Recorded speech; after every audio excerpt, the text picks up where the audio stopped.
Assalamu alaikum wa rahmatullahi wa barakatuh. The Islamic Center of Glendale welcome the community for our Saturday night program. Today's special program. We're having dinner and fundraising for our new expansion project. The chairman of the board will talk about it after Dr. Ahmed Soboh. He's a dentist by profession, Islamic activist by nature. He is the head of the Chino Islamic Valley, and he came all the way from Chino and an hour drive. Excellent lecture, alhamdulillah. Very well dedicated. Father of how many children? Three children, beautiful children. You can see them on Facebook. Today he's going to talk us about the family relation in Islam in view of Luqman's advice. And inshallah after that we'll have the project details by the chairman, Brother Sarag Abu Khair. After that, talk by Sheikh Saad al-Degu, inshallah, and after that will be Isha prayer and dinner. So enjoy the lecture.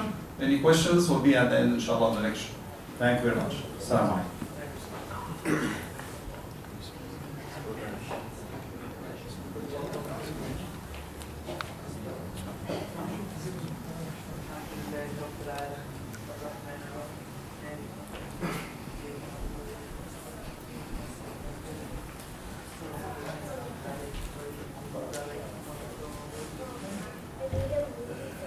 Assalamu alaikum.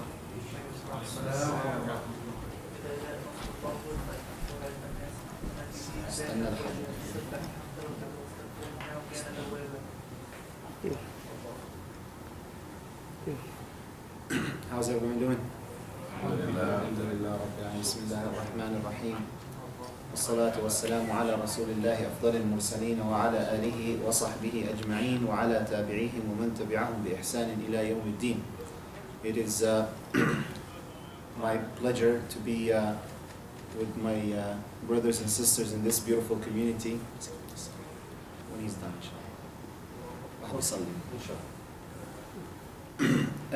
it's a blessing to see the masajid growing and building their properties and increasing the size of their spaces.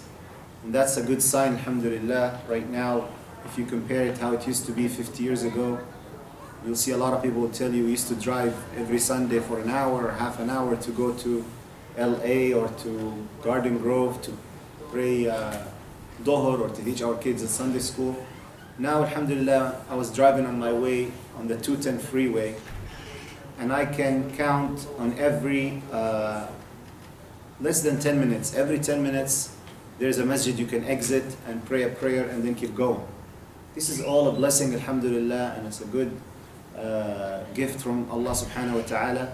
So those who are like me, who are new to this area or moved to Southern California in the past 15 years, they don't appreciate this blessing, but I'm sure all of you who've been here for a long time, you know the difference and you know how beautiful it is right now to be in a community full of masajid and full of brothers and sisters. I was asked to come and talk about something extremely critical in our lives, which is the family relationships and parenting and how children should deal with their parents and parents should deal with their children. But there's a verse in the Quran, in Surah Al-Furqan, at the end of Surah Al-Furqan, Allah subhanahu wa ta'ala describes a group of people. He says, these are Ibadur Rahman, the great servants of Allah Ar-Rahman. And He gives description of each one of their characteristic. One of their characteristic at the end, Allah says, وَالَّذِينَ يَقُولُونَ رَبَّنَا هَبْ لَنَا مِنْ أَزْوَاجِنَا وَذُرِّيَّاتِنَا قُرَّةَ أَعْيُنٍ. They always pray to God. They say, oh Allah, give us righteous spouses and righteous children. So having righteous children and righteous family is on the top priorities of any Muslim individual. It's on the top of our mind. We want to have good families. I mean, if you ask any of you, what's your worst fears? It's not to lose your business. It's not to lose money. The worst fear is to lose your children, right? And we hear those stories right and left. And before I came to the States, everyone was telling me, when you get there, your kid's gonna be gone. Because we met a guy whose name is Charlie, his last name is Muhammad. And when you asked him, where did you get the last name? He said, my grandfather was a Muslim and it's just watered down. But alhamdulillah, on the other side, the things that I've seen, that these new generations, the brothers and sisters, the young brothers and sisters who are committed to their faith and to their masajid, they are becoming better than their parents, right? Who's an immigrant from the subcontinent here, from the India or Pakistan? Who reads Quran better, you or your children? Right? Definitely. You ask the brothers who come from the Middle East, who practice the ethics and the morals of Islam better, you or your children? You'll find that the children, alhamdulillah, our children, if we are taking care of them in the right way, they become better, and then their children, inshallah, will become better, and they will get on the shoulders, and they build the community, inshallah, to a higher level with the effort and the blessings of Allah subhanahu wa ta'ala. So we ask Allah subhanahu wa ta'ala to bless our children and to give us the ability to take care of them and raise them up in the best way. I'm going to share with you some of the tips on how to deal with your children, especially the teenagers. I deal with the youth a lot. I have a weekly gathering with the youth in my community, and I have a monthly gathering with the youth in other communities. So I deal with teenagers all the time. And the things that I hear from them and the things that they say to me, I wish I can open the eyes of the parents for them without losing the trust of those young boys and girls. I hear things from kids, I wish I can say to father, wake up, this is what your daughter is telling me. Wake up, this is what your son is telling me. But I cannot do that. So what I decided to is go and find out some tips and advice from our faith, from our religion, that I can share it with the parents so they can apply them in the way they deal with their children. And when I do this, I also teach myself. You know, there's a very famous story about a man who went to a sheikh and asked him, Ya sheikh, teach me how to raise up my son. He said, how old is your son? He said, oh, he's too young, he's only 1 year old. The sheikh told him, you are too late. You came to ask now? You should have asked before you got married. You should have asked before you chose whom to get married to. So, for me, the moment I had my first child, I started doing the research and reading, and this is one of the ways of teaching myself before sharing with you these advice and these tips, inshallah. Before I start, I would like to ask a question. Why do we have to learn about how dealing with our children? Why is it important to raise up our children to be good people? Is that a silly question? Are our kids important? Yes, right? Anyone has any doubt about that? I hope 100% of you say yes. Now, why?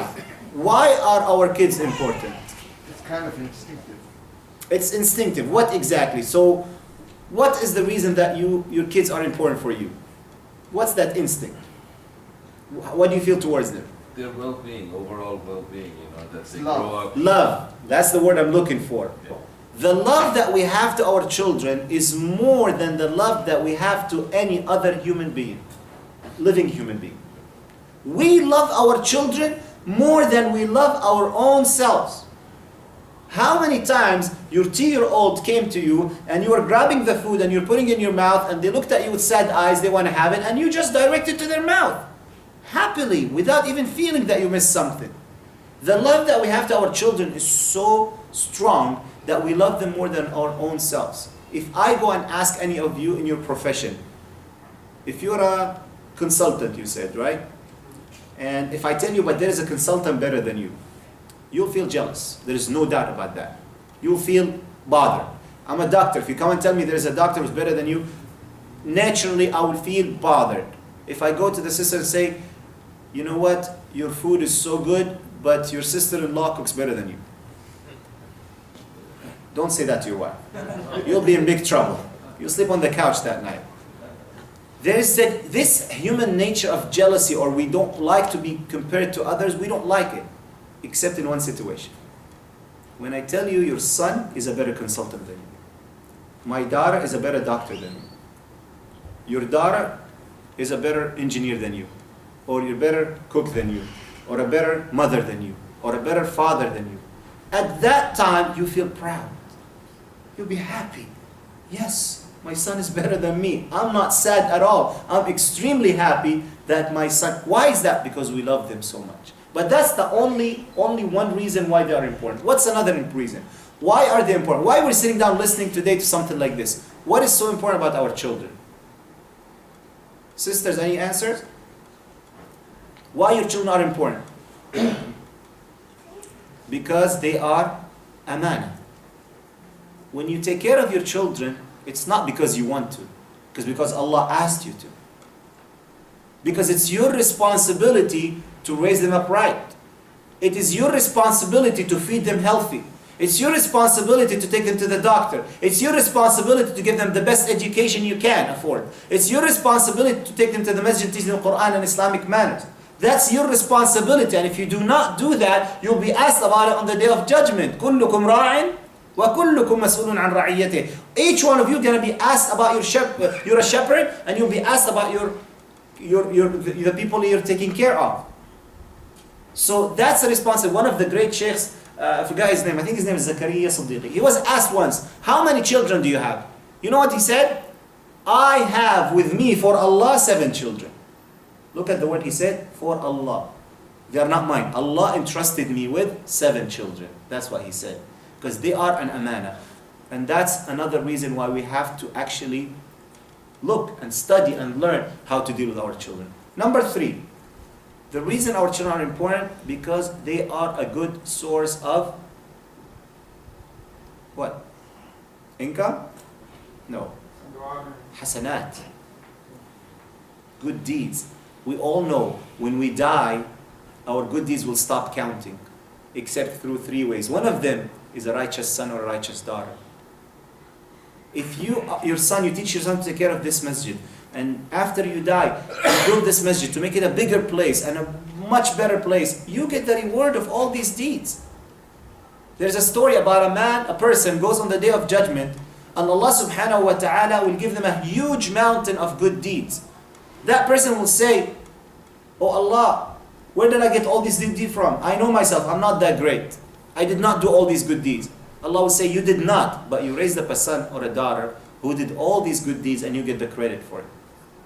So there is a good source of good deeds by raising up our children in the right way. And finally, they are the future of our ummah. They are the future of our community. They are the ones who are going to take care of the masajid when we go. They are the ones who's going to keep Islam and Muslim community strong after we go. Now, alhamdulillah, many of the older communities, they see how the second generation are taking over and handling the masajid and handling the organizations. And inshallah, your children, my children, will be on the top of the list when it comes to doing this activism and work for the sake of Allah subhanahu. So these are 4 reasons why it's important, and then you might think of other reasons, but just are simply 4 reasons I thought of why is it important for us to sit down and learn how to deal with our children and how to raise them up. And by the way, raising up a child is not easy.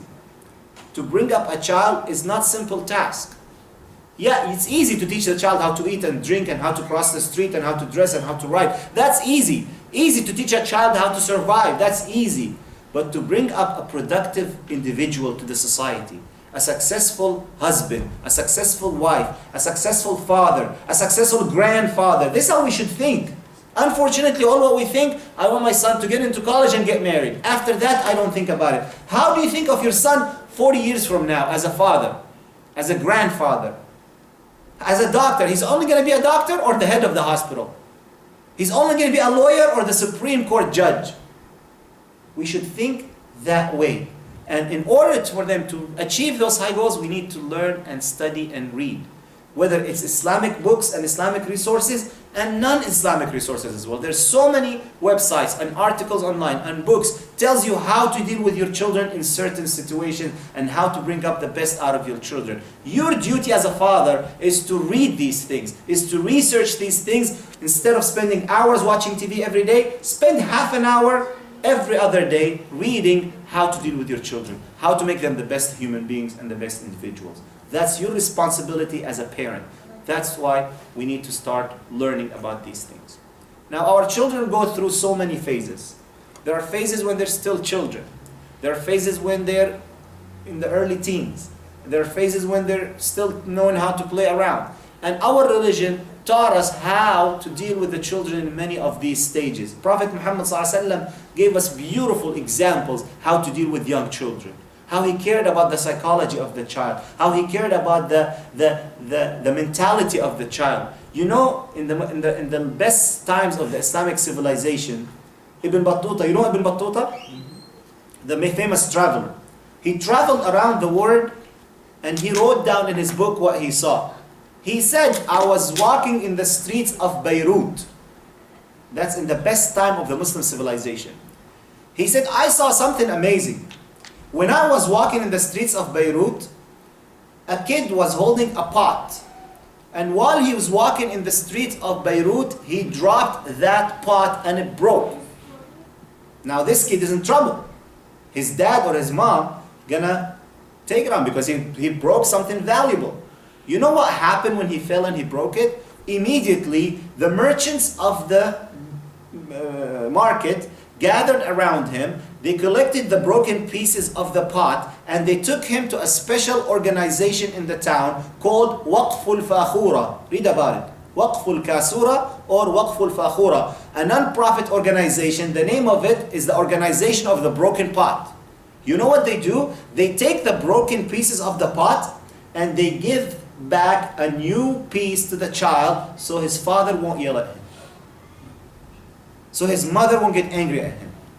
Look how important the psychology of the child was. That's all from the teachings of the Prophet ﷺ. How did he dealt with the children? How did he dealt with this person and that person? And there are so many examples throughout the life of Prophet Muhammad ﷺ, how to deal with young children. Maybe we can talk about that in a different lecture.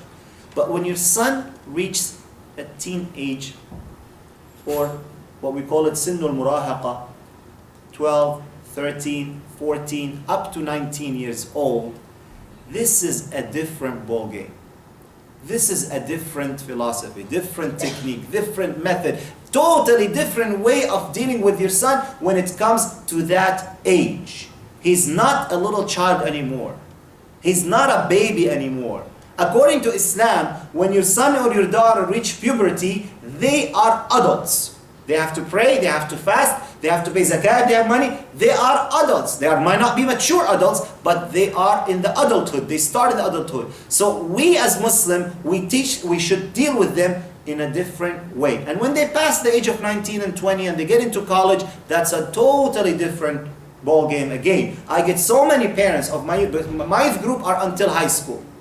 After my youth group is over, after the kids are out of my youth group, they get into college. Every year, it doesn't fail. Parents come to me and say, please help me, my son is gone. It's like, yeah, sister, brother, your son and daughter in college. It's a different story. Give them some room. Let them make decisions. Let them make mistakes. That's a different time for you. You cannot treat them the same way you treated them when they were 15 or 16 or 17. So what I'd like to share with you today, a little guideline, a little protocol that Allah subhanahu wa ta'ala put for us in the Quran when He was telling us how to advise your son or your daughter when they are teenagers.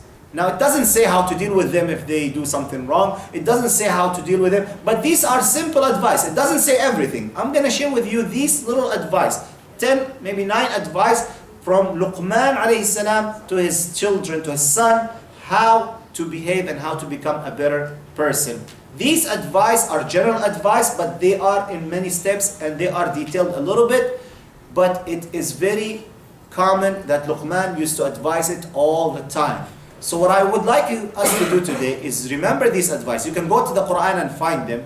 And make sure you keep reminding your children with these advice all the time. Fathers and mothers, especially sisters. When we talk about these things, when we talk in Khutbah al-Jum'ah, by the way, and I'm so happy that you open the curtain between the brothers and the sisters. Because in my opinion, the talk that the khatib gives or the lecturer gives, it goes way further when a sister hears it. Because when the brother hears it, he applies to himself. When the sister hears it, she goes teach her children. She reminds her husband. She reminds her brother. And the best example, when you sit down on the table for dinner, most of the time, if not all the time, it's the mother who reminds everyone to say Bismillah. They say the dua. Because that's the nature of the mother.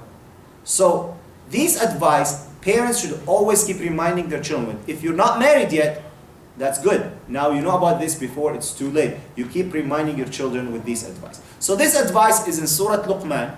Surah Luqman is in the 21st chapter of the Quran. And only one page of it talks about this advice.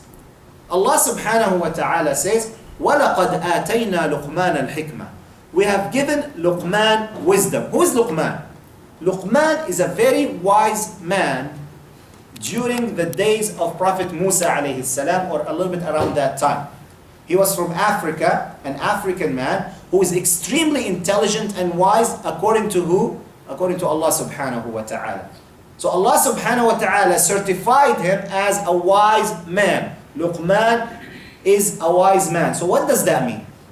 When you hear, I tell you, this individual is an expert in this kind of medicine, or this field of medicine.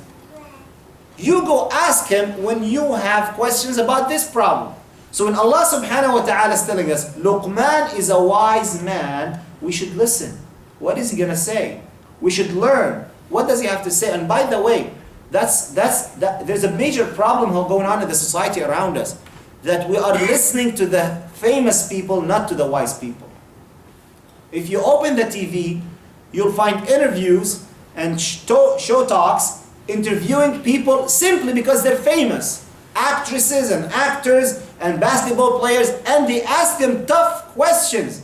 And the kids are listening. And they are listening to the advice of people. Sorry, they're dumb most of the time. But because they're famous, people are listening to them. And that's a problem. You seek wisdom. You seek advice from people of wisdom. And that's one of the things that we're doing tonight. And by the way, the celebrity issue is also in our Muslim community. It happens every single time. I go give a khutbah, and people come and ask me questions after the khutbah that I have no clue how to answer. One day, a guy came to me after the khutbah. I'm giving a khutbah, a talk about something, I forgot what was it about. A guy came to me after the khutbah asking me how to open an engineering firm. So I'm a khatib. I know you liked my talk. You liked my speech. But doesn't make me a person who understands everything. Prophet Muhammad ﷺ, when they came and asked him about how to farm a land, what did he say? هذه أمور دنياكم. So take it easy on the shuyukh. Take it easy on the khutaba. Because unfortunately, not all of them are able to restrain themselves from giving and talking about things they don't know. The khatib will give a nice talk, everyone will come and ask him questions. And the khatib, MashaAllah, he will start talking about things, ما أنزل الله فتاوى ذات بلاوة, as we say. ما أنزل الله بها من سلطان. Things that I was sitting down and the khatib was talking about dentistry in front of me because someone asked him about his tooth. And he seemed like, what are you talking about? You have no clue what you're talking about. But simply because people like this khutbah, people like to ask questions. So take it easy. If you want to ask a question from someone with his expertise. If he's a sheikh of fiqh, ask him about fiqh. If there is a doctor, ask the doctor about medicine. If there is an engineer, ask him about engineering. If you have children or family matters or a lot of marriage situation people get asked about, go ask a marriage consultant, a counselor, go ask a children consultant. That's much better than asking someone just simply because they get a nice khutbah. Back to the top. So Luqman is a wise man, and Allah subhanahu wa ta'ala is telling us indirectly, listen to him what he has to say. But something very nice he said after that. Anishkur lillah. Allah subhanahu wa ta'ala says, we've given Luqman hikmah, wisdom, so Luqman, be thankful to Allah. If you are wise, if you are smart, if you are intelligent, you should thank Allah. Don't say I'm rich because I'm a smart businessman. Don't say I'm rich because I'm a smart doctor. Don't say I am smart, I am intelligent more. This is a blessing from Allah subhanahu wa ta'ala. How many smart engineers and smart doctors and smart businessmen around the world and they live in poverty? Smarter than you and me, and they're poor.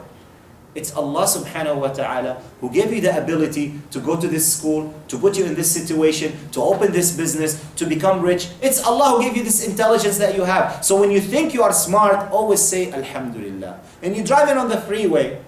This is a simple practice that all of us should do.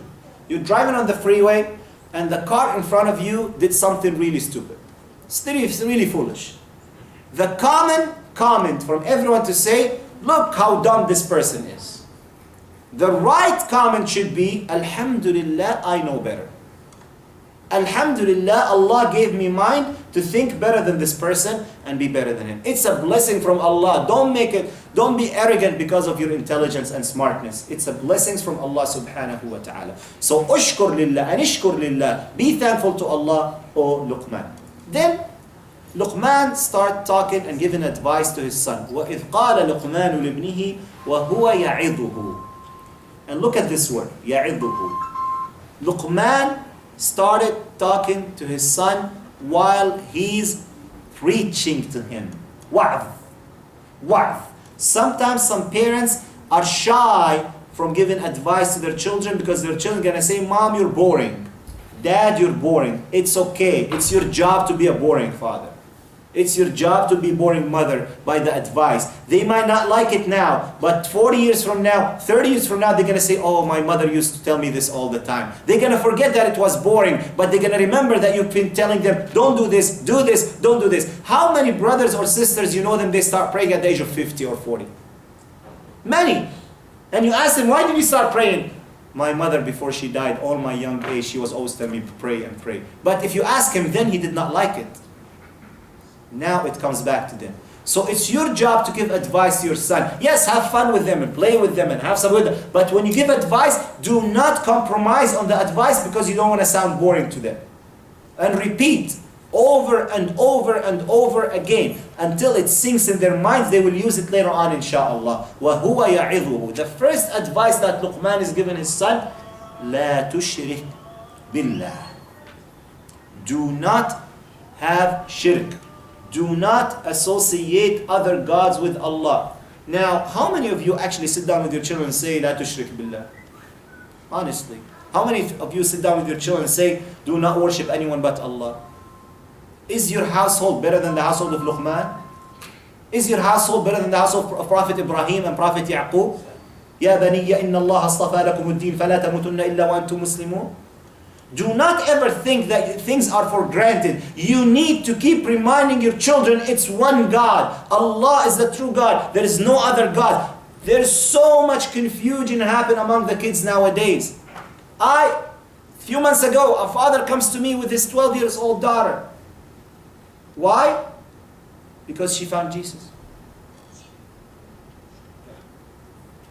There is a lot of propaganda going against us as Muslims. There's a lot of bad things are talked about us as Muslims on the TV and the radio and the internet and everywhere. And your children are exposed to it more than you can imagine. Now those people, they know that's not going to affect my heart. When someone come and say Islam is a bad religion, it's not going to make any difference on me. I'm convinced, mashallah, aqeedah is strong, iman is strong. But your 12-year-old daughter, what do you think is going to happen to her when she hears these things? And you're not telling her Islam is the right religion. Islam is a true religion. Keep reminding your children. Do not be shy of saying that. Do not associate others with Allah. In other words, tawheed. The word tawheed, by the way, nowadays it became a scary word. Once I attended a lecture for 35 minutes or 40 minutes, the title tawheed. I did not understand nothing whatsoever. There's so many people, tawheed, tawheed. Tawheed is the beautiful principle of Islam. But simply it means, when you want to make dua, pray to Allah. If you're going through some financial hardship, my son, do not go beg the bank for money. Ask Allah for rizq. When you're going through hardship, my daughter, with your husband, do not go call the cops. Patient and ask Allah to solve the problem. When you are going through something, ask Allah. When you are scared from something, do not change your name from Muhammad to Mike. Ask Allah to protect you. My daughter, when you are afraid, do not take off the hijab. Ask Allah to protect. That's true tawheed. That you're only asking Allah to protect you, and you're only asking Allah to provide for you, and you only worship Allah. So keep reminding your children with this main principle of our religion, tawheed. Do not worship anyone but Allah. Allah is the true God. Islam is the best religion. Keep teaching them these things. That's very important for you to tell your children, and do not think that your children are immune from any of these things that's happening around us. So that's the first advice. Luqman is saying it over and over to his child, to his son. And number two, and it's very, very important. وَوَصَّيْنَا الْإِنسَانَ بِوَالِدَيْهِ. Oh my son, Allah had asked you to take care of your parents. A lot of parents, Do not give that advice to their children. And they get upset or sad why my son is yelling at me or arguing with me or mistreating me. It is your job as a father or a mother to keep reminding your children to respect their parents. When you're sitting down on the dinner table and your children are sitting down and the food is there and your son puts the spoon in his mouth and he eats from the food that his mother cooked and he says, ew, I don't like it. It's your job as a father to say, what are you doing? Didn't you know that by saying that you just hurt your mother's feelings? Don't you know when you do a project and you go to your teacher and your teacher says it's not a good project, how do you feel? That's how your mother feels when you do that. When the father buys something to his son, a pair of shoes or a t-shirt, and the daughter comes to you, oh mother, and say, oh mom, this is too ugly, I'm not going to wear it. Tell her, don't say that. Your father just bought you this. Your father sacrificed time and money to buy you this. It's your job and responsibility to be thankful and don't give him a kiss and a hug and say, thank you, daddy. When daddy's taking some time off work and planning for a picnic in the park, and the kid is sitting down texting his friends, I'm bored, I'm sitting down with my father and mother, I'm bored and all that. This happens whether you like it or not. That's how children do. It's your job as a mother to go to son or daughter and say, what are you doing? Your dad took the time off so we can have some family time. Do not talk like this to your dad. Do not talk like this to your mom. It's your job as parents to keep reminding your children to respect their parents. Luqman, that's what he's doing. And that's the second advice. And reminding them, حَمَلَتْهُ أُمُّهُ وَهْنًا عَلَى وَهْنٍ. Reminding them of their young age. Remind them that when you were children, your mother stayed up all the night because you were sick. Your mother had back pain for so many years because she was pregnant with you. Your father did that when you were young. Your mother did that when you were young. Remind them of their young age and the things that their parents did, so they'll always appreciate that. So that's the second advice as a father or a mother. Keep reminding your children to respect their parents, which is you. Do not say, I'm not supposed to. No, you're supposed to do that. Number 3. وَاتَّبِعْ سَبِيلَ مَنْ أَنَابَ إِلَيْهِ إِلَيَّ ثُمَّ إِلَيَّ مَرْجِعُكُمْ فَأُنَبِّئُكُم بِمَا كُنتُمْ تَعْمَلُونَ. After several advice, and Allah subhanahu wa ta'ala is even saying, even if your parents are so bad to the point they do shirk, you still give them good companionship, you still be nice to them. And I get that question from many of the converts, the brothers and sisters who become Muslims at a later age. They come say, my mother is not a Muslim and she's giving me a hard time. Your job is to treat her nicely regardless of what she's doing to you. That's what Allah subhanahu wa ta'ala says in this surah. And then Luqman is telling his son something very important. يَا بُنَيَّ إِنَّهَا إِن تَكُ مِثْقَالَ حَبَّةٍ مِّنْ خَرْدَلٍ. He's teaching him a very important principle. Self-accountability. He's saying, even if it's a small seed of mustard, very tiny, that's hidden somewhere in the heavens and the earth, Allah will bring it forward on the day of judgment. And Allah will show it to you on the day of judgment and say, look what have you done on that day, on that night, on that hour. كُلَّ شَيْءٍ فَصَّلْنَاهُ تَفْصِيلًا. Everything is exposed on the day of judgment in details. Teach your children, teach your sons and daughters that everything you do, Allah is watching it. You're not doing this because I'm watching. You're not doing this because I am there. Otherwise, when they get to college, once they get on campus in the dorms, they're going to do the bad things because you're not there to watch them. But if you teach them all the time that Allah is watching them, when you do something wrong, Allah is going to record it and it's going to be shown on the day of judgment. They will do wrong things, but as long as they have this understanding, they will always try their best to avoid the wrong things. And by the way, since we're talking about this, do not expect your children to be angels. They will do mistakes. In high school and college, they will do mistakes. And some of these mistakes might be major mistakes. Doesn't mean you throw them out of the house. Doesn't mean you say you're not my son or not my daughter anymore. No. You keep that rope. One day they will come back, inshallah. They are not angels. Yes, be patient. It's painful. But they will do mistakes, whether you like it or not, whether you know it or not. They will do mistakes. You did mistakes as a teenager. You did mistakes in your college life. What do you expect your children to be? Just keep the door open so when they decide to come back, you are there waiting for them when they come back. So teach them self-accountability, that Allah is watching everything that they are doing. I'm going to go really quickly in the last few advice. And then the reminder, Ya bunayya aqimis salah. Oh my son, establish salah. This is the most important thing in our lives as Muslims. The most important ibadah, salah. A lot of fathers, they don't care if his daughter is praying or not, but he will raise up hell if she's not wearing the hijab. He doesn't care if his son praying or not, but if he's not eating dhabiha, he's a kafir. La ya akhi. You have to put priorities. It's okay, it's okay, it's okay. It's okay, حبيبي. حقك علي. It's important to put priorities in life. It is not right to force your children to do the minor details and you forget about the major things. The most important thing in ibadah is salah. And keep reminding them. Now do not go fight with them about salah because they will hate it and they won't want to do it. And by the way, the hadith of teach your children to pray at 7 and وَضْرِبُوهُمْ عَلَيْهَا لِعَشْرٍ, unfortunately, that's a hadith a lot of the fathers think that's the most important hadith in the world. When their children are 10 years old, tomorrow's your birthday, I have the stick ready. And I would like to use a different understanding. For the word اضربوهم, I like to use ilzimuhum. Because the word daraba could be used as alzam. وَضُرِبَتْ عَلَيْهِمُ الذِّلَّةُ وَالْمَسْكَنَةُ. A lot of scholars say no, it means physical disciplining. But me personally, I like to choose that in this time, in this life, in this country. Use disciplining your children at the age of 10. But there are ways to encourage them to do that. Your son will get his driving permit at the age of 15, right? Tell them, now you have your permit. Every time you go to the masjid, you're going to drive. He's going to be awake at 5 a.m. in the morning, every day.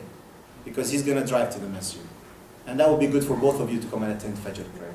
And he'll be waiting for you at Isha, because he wants to drive to the masjid. Encourage them with these simple things. After we pray, we're going to go have ice cream together. I do that with my 7-year-old. Every time he gets me to the masjid, we go to the gas station and buy hot chocolate. He loves it. I don't care why he comes, for the hot chocolate or the salah, but at least he's coming with me. Encourage them and get some temptations for them to get used to the habit of salah. And do not lose your tempers when you advise them. They might miss salah. Don't get angry. Don't start yelling and screaming. Keep saying, did you pray? Yalla salah. Did you pray? Let's pray together. When he learns a new surah and his voice is nice, let him be the imam.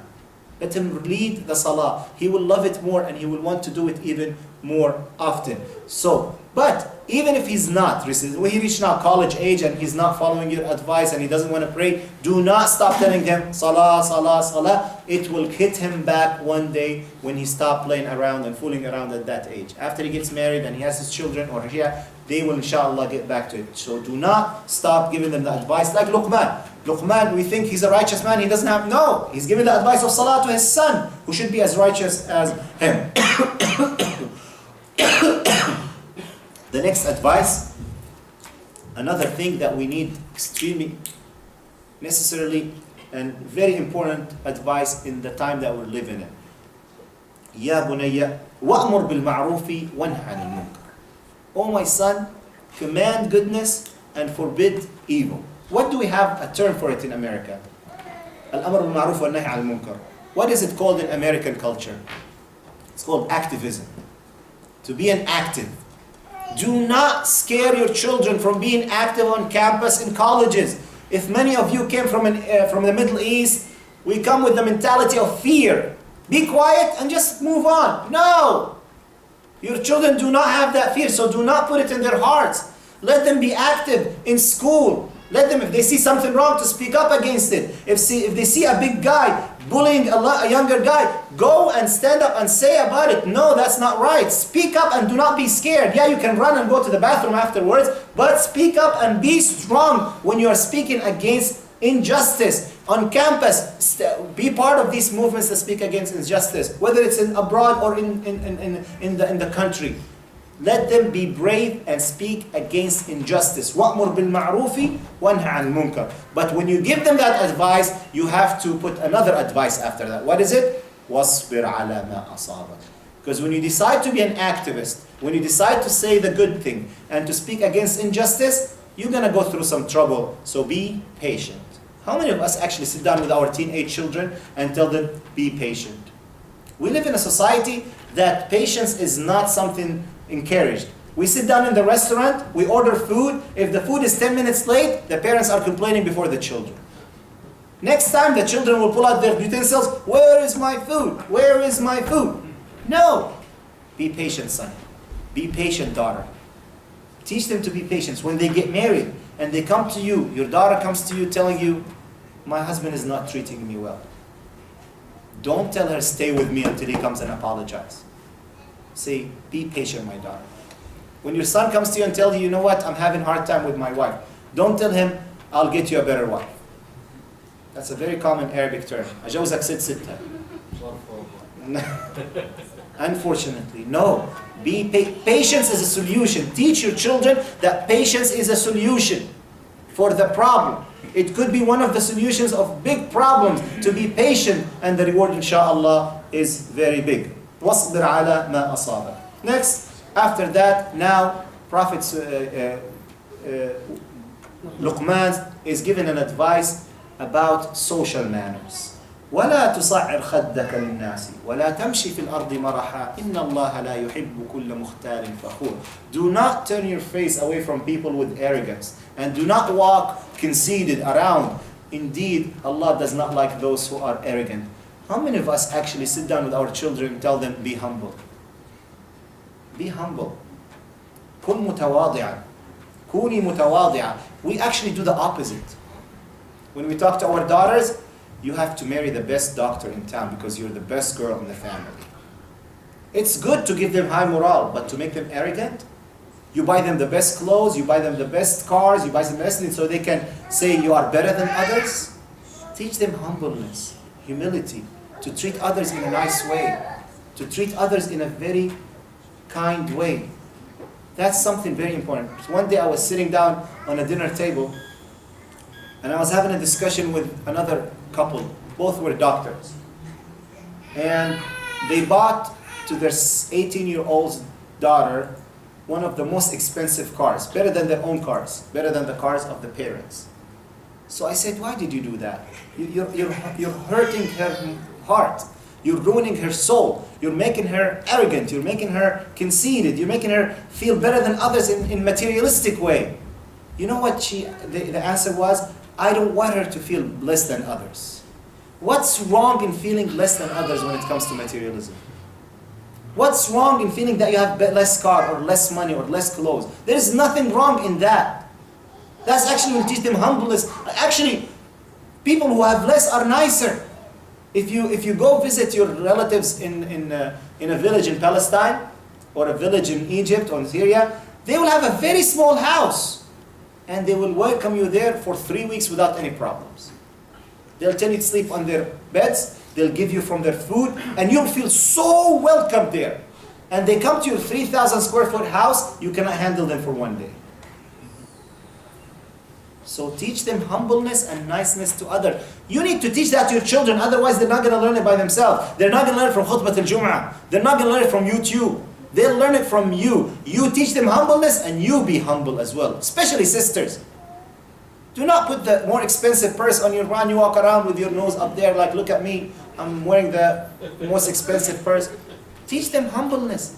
You buy a car to your son. You put the chair all the way down and you put the music on and you go around and you say, I'm driving the best car. No. Teach them humbleness. Humbleness is very important to be taught and reminded to your children. And finally, Luqman is teaching his son etiquette. This is beautiful. This is a complete advice. He teaches him ibadah, aqidah, how to respect the parents, how to be an activist, how to have social manners, and how to have etiquette. You know what? Etiquette like dhawq, like how to be a good person in public. When people meet you, they feel like you have a prestige and you're classy. That's different by being arrogant. You can be poor and you can be classy at the same time. You can be humble and you have some etiquette at the same time. How to eat, how to deal in public, how to use the fork and knife, how to eat when your mouth is closed, how to speak in a lower voice. Because Luqman is saying, وَقْصِدْ فِي مَشْيِكَ. When you walk with a prestige, with class, with tranquility, with calmness, with peace. وَغْضُضْ مِنْ صَوْتِكَ. And lower your voice. إِنَّ أَنْكَرَ الْأَصْوَاتِ لَصَوْتُ الْحَمِيرِ. The worst voices are the voices of the donkeys. So lower your voice, O my son. He's teaching him etiquette, social etiquettes. The problem, unfortunately, that we face, like someone like me who came from the Middle East, I come from a two extreme pictures in those countries. We have the religious people who are, mashallah, praying in the masjid all the time, reading Quran all the time, praying up all the night. But when you deal with them, there is no dhawq whatsoever. There is no class. There is no etiquette. On the other hand, you see people who have class, who have, mashallah, polite and gentlemen and ladies, and they act in a very nice social etiquette, but they don't pray. They don't practice Islam. They don't wear the hijab. And when you ask them why you're not doing that, because I don't want to be like that person. We need both to be combined. You pray at the masjid, you do qiyam al-layl, you fast Mondays and Thursdays, but at the same time, when you deal with people, deal with class, deal with etiquette, deal with social manners. This is a complete advice that Luqman is giving his son, and that's what we need to remind our children about. There is nothing wrong in sitting down once a week with the family. You know, we spend so many hours watching TV, and me personally, I do not like to waste so much time on TV. My children are not allowed to watch TV except on the weekend for 1 hour on Saturday and 1 hour on Sunday, and things that I choose for them. Now, don't go make a revolution at home and say Dr. Ahmed said that. They will hate me for the rest of their life. But what I'm asking you is limit the amount of TV that's being watched on by your children and by your family. There's so much harm on TV that you're not aware of. You'll be watching an innocent TV show and suddenly a commercial for underwear comes up. What are you going to do with your children? And they're watching. So limit the amount of TV. Never mind. If you're watching 2 or 3 hours TV every day, I'm asking you for half an hour a week. Sit down in a circle. You know when you're watching TV all together, you're sitting down like this and you're watching one direction. 10 years later, oh my God, my father became old man. Because you haven't looking at his face for the last 10 years. You're watching TV. But when you sit in a circle once a week, you look at each other. You see the face of your mother. You see the face of your children. If there is something that's bothering you, you can see it in their eyes. Sit down for half an hour once a week and talk about this advice. Recite these verses from the Quran. Repeat them and keep reminding your children. And they go, Dad, come on, you're boring by this. That's fine. I'm boring, son. I'm boring, daughter. But let's sit down and look what Luqman says. If we sit down for half an hour, after that we all go out for ice cream. Make it something that's also fun and rewarding at the end. So these were some of the advice that we can share with our children after reading the advice of Luqman to his son. I ask Allah subhanahu wa ta'ala to make us all among those who apply this advice in their lives and be able to talk to our children, raise them up to be the best way. For the teenagers and the young adults who are in the crowd tonight, I would like to tell you a few things. Number one, be proud of your faith. Be proud of whom you are. You have the best religion on the face of earth. And you worship Allah, Al-Aziz. Al-Aziz, the one of dignity. You get your dignity from Him. Do not be shy of your faith. Do not be embarrassed to say I'm a Muslim. Do not be embarrassed to say I'm fasting in Ramadan. Have dignity when it comes to your faith. And number two, your parents. They did so many things to you in your life. Make sure that you do not pay back with disrespect.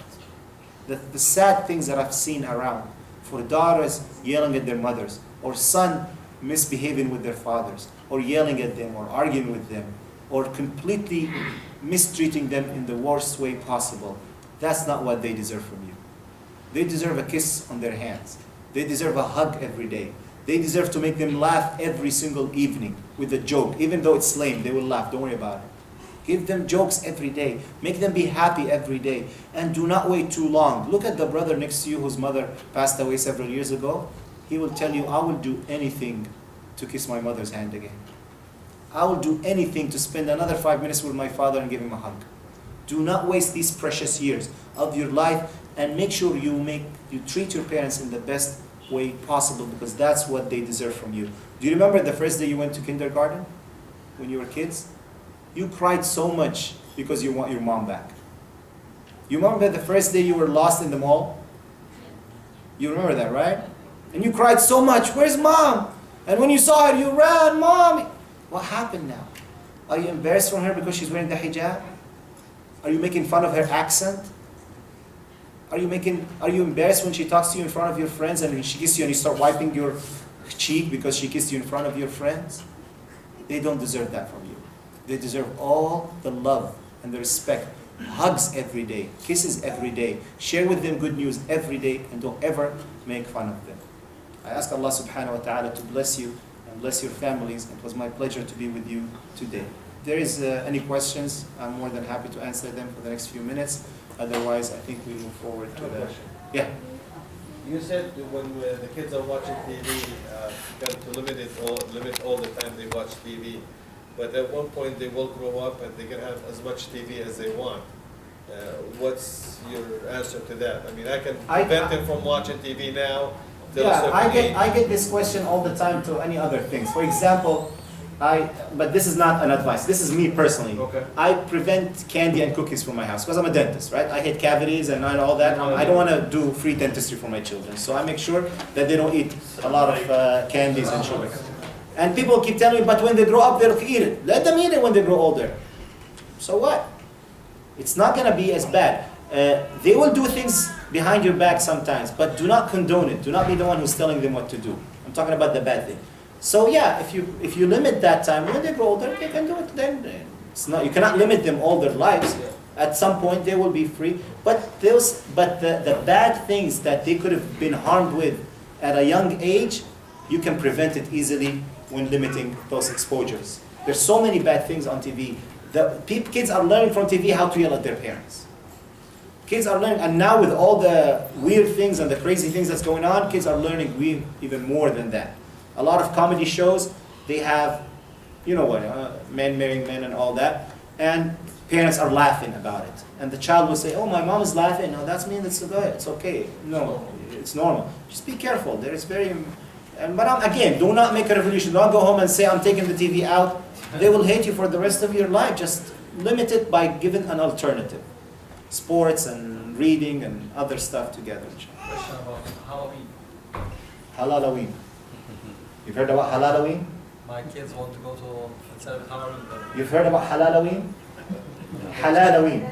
What shall we tell them next? Next Thursday, have an event in the masjid. Call it Halaloween. I'll tell you what we did in our masjid. 3 years ago, we did reptile show.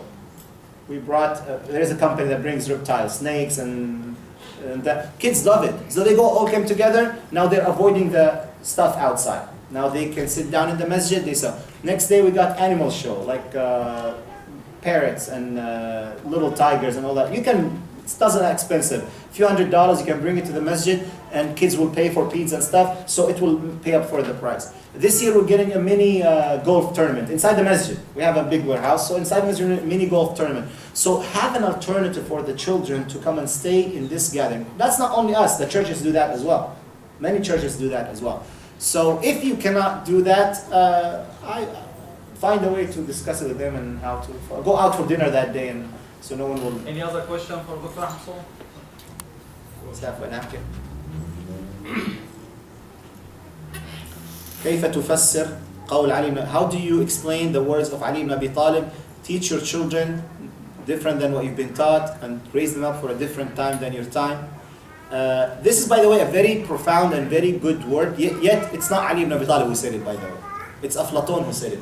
That's one of the biggest misconceptions. Aflatun said that raise up your children in different ways because they were raised up in a different time. And that's very important for us to understand. By the way, a lot of parents in America, when they have problems with their children, they blame it that because they live in America. Oh, look, my children are doing this because... No, go back to the Middle East and you'll find the parents having also problems with their children. Because the time is different. There's a big gap in time. They were raised up. In your time, there was nothing called Facebook. There was nothing called cell phone. There was no internet. The worst a boy could do with a girl is send her a letter like this, right? You remember those? Yeah. Nowadays, it's open. So the way you deal with them, it has to be a little bit different. You have to look, first of all, you have to have a Facebook account. How many parents have Facebook account? Come on, all of you should have it. Parents, you have to have it. You have to understand their lingo and their language. You know, it's one of the funny things that when kids are typing and chatting with their friends on the other side, Sometimes they write POS. You know what does that mean?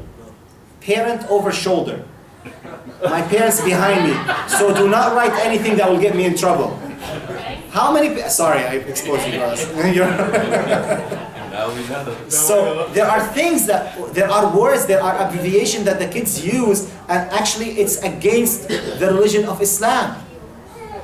Like, oh my God, OMG, right? Sometimes they add a letter in the middle. That's haram, that's kufr. You need to know these things. You need to understand these abbreviations. What do they mean? What did the kid mean? So be up to date with them.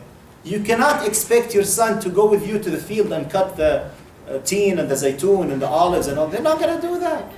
But you have to live with their times and try to be understanding. So yes, this is a very important message and advice that all of us should appreciate and understand it.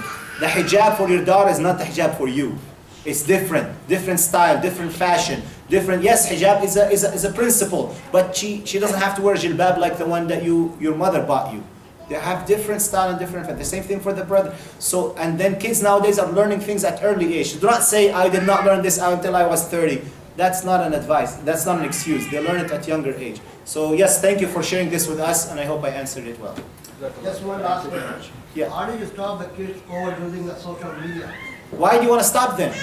No, but that means, and it's also everything in access is bad. So Not that's oh, access. first, there are so many technological ways of guarding your computer at home. Do not, in my personal, this is what I do. The main computer in the house is put right in front of me when I'm sitting down in the living room. When they are on the iPhone, they are using all the time. Even if you are taking them with any family dinner, but what they are doing, that instead of doing. Then the advice that Luqman said, that Allah is watching you all the time, should be implemented in their hearts all their lives. Don't come at the age of 17 and expect to fix things. It should start from a young age, all right? But little by little, gradually, and there's nothing wrong in telling your son very clearly, son, these websites are haram. You know, when you watch these websites, your eyes will be punished in the hereafter. Tell them that very clearly, scare them out, that's fine. Tell them about, you know, those kids who do drugs, they will be in big trouble. And be frank and open in the things that they're doing. Don't be shy of discussing things.